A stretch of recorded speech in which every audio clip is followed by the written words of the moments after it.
On the very edge of a small village located deep within the jungles of South Asia, there lived a man named Adrian. Tired of the noisy city life, he decided to settle in a secluded place, far from civilization. Every day, Adrian explored the area around his new home, enjoying the peace and beauty of the wild nature. One hot summer day, when the sun was blazing through the thick foliage of the trees, Adrian heard a strange sound. It was a muffled cry that seemed to come from deep in the jungle. The cry had a mixture of panic and desperation that sent a chill down Adrian's spine. He stopped and listened, trying to figure out where the sound was coming from. It seemed to be coming from behind an old, twisted banyan tree near a swampy area.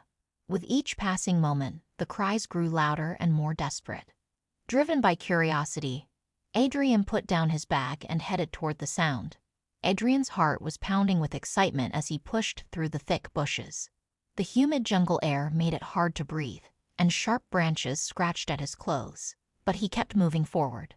As he got closer to the banyan tree, the underbrush became thinner, and the cries grew clearer and more piercing. Finally, after pushing through the last of the bushes, Adrian saw a scene that shocked him deeply. In a flooded hollow in the forest, formed by recent heavy rains, a young tiger cub was desperately struggling in the murky water. Its attempts to stay afloat were getting weaker by the second. The cub's eyes were wide with fear as it tried to keep its head above the surface of the muddy water. For a moment, Adrian froze, assessing the situation. He knew that tigers were dangerous, especially when they were scared, but he also understood that if he didn't act, the cub would surely drown. Quickly looking around for any sign of the cub's mother, Adrian saw no indication that she was nearby. Deciding to act immediately, Adrian cautiously approached the edge of the water. He took off his shoes and rolled up his sleeves, preparing to enter the muddy pond. His heart was racing as he stepped into the cold, slimy water, creating strong ripples with each step. The water was deeper than it appeared at first glance. It quickly soaked Adrian's clothes and chilled his skin, but he couldn't take his eyes off the struggling cub. Slowly extending his hand, Adrian tried to calm the frightened animal with a gentle voice. "It's all right, little one. I'm here to help you." The cub, sensing the presence of a human, seemed to calm down slightly. Its frantic movements stopped as Adrian approached. Finally, within arm's reach, Adrian carefully slipped his hands under the water and gently lifted the cub. The young tiger was surprisingly light. Its small body was shivering from cold and fear. Adrian held it close to his chest, trying to warm and soothe it. Slowly and carefully, he began to make his way back to the shore, carrying his precious load. Once on the bank, Adrian gently set the cub down on the ground. The cub was wet and scared, but seemed unharmed. Now that the immediate danger was over, Adrian began to wonder where the cub's mother could be. Looking around, he noticed a faint glint of metal in the thick vegetation nearby. Cautiously approaching, Adrian saw a horrifying sight. The mother tiger was caught in a cruel trap. Her hind leg was clamped between the iron jaws of a trap that was chained to a tree trunk. She had been struggling to free herself, but each movement seemed to cause her more pain. Her eyes were wide with panic and despair as she tried to reach her cub. Adrian's heart ached at this sight. He finally understood why the tigress hadn't been able to save her cub. She herself was trapped, unable to help. Now her desperate growls were full of anxiety and pain. Adrian knew he needed to act quickly. He couldn't leave the tigress in such a state, but freeing a wild and wounded predator was extremely dangerous. He began to examine the trap and the lock, thinking of how to free the tigress without causing her more suffering. But before he could take any action, Adrian heard the crunch of dry leaves and the low murmur of approaching voices. His heart froze as he realized someone was coming straight toward them. It was likely the people who had set the trap.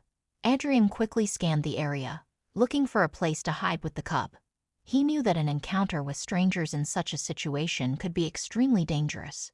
Acting quickly and decisively, Adrian gently placed the cub in the thick bushes, making sure it was well hidden from casual view. Then he took a position where he could observe the approaching people without being seen. Soon, two men in dirty, worn-out clothes appeared from behind the trees. They had rifles slung over their shoulders and were carrying several traps and chains. They were talking quietly to each other, unaware of Adrian's presence. As the men approached the spot where the tigress was trapped, Adrian heard their conversation. "Check that tigress," one of them said, pointing to the captured animal. "A pelt like that could fetch a good price." Adrian felt a surge of anger rise within him. He realized that these were poachers, hunting wild animals for profit. But what could he do? He was alone, unarmed, and they were armed and clearly very dangerous. While Adrian frantically considered his options, the poachers drew closer to the tigress. She growled and tried to lunge at them, but the chain held her firmly. One of the men took out a set of keys, apparently to unlock the trap. In that moment, Adrian realized he had a chance. If he could distract the poachers, he might be able to free the tigress. He picked up a small rock and threw it into the bushes some distance away from where the cub was hidden. The sound caught the poachers' attention. They turned sharply, raising their rifles. "What was that?" one of them whispered.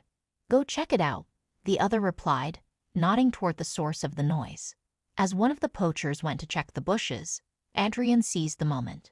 He quickly and quietly approached the abandoned equipment and grabbed a heavy wrench, which might work to open the trap. Adrian's heart was pounding so hard, it felt like it would burst out of his chest. He knew he only had a few seconds before the poachers returned. Moving quickly but carefully, he approached the tigress. The animal looked at him warily, but seemed to sense that this man was trying to help her. Adrian spoke in a quiet, calming voice as he worked on the trap's lock. "Easy, girl. I'm here to help. Just hold on a bit longer." Finally, after a few tense moments, the lock gave way. The trap opened, and the tigress was free. For a moment, she stood still, as if not believing her freedom. Then, limping slightly, she took a few steps forward, keeping her eyes on Adrian. Just then, the poachers returned. Seeing the tigress free and Adrian holding the wrench, they froze in shock. But it only lasted a second. One of them raised his rifle, aiming at Adrian. "You idiot! Do you know how much that tiger is worth?" the poacher snarled. Adrian knew he was in deadly danger. He slowly raised his hands, trying to show that he wasn't a threat. "Listen, let's just walk away. No one got hurt, and we can all just leave." But the poachers were furious.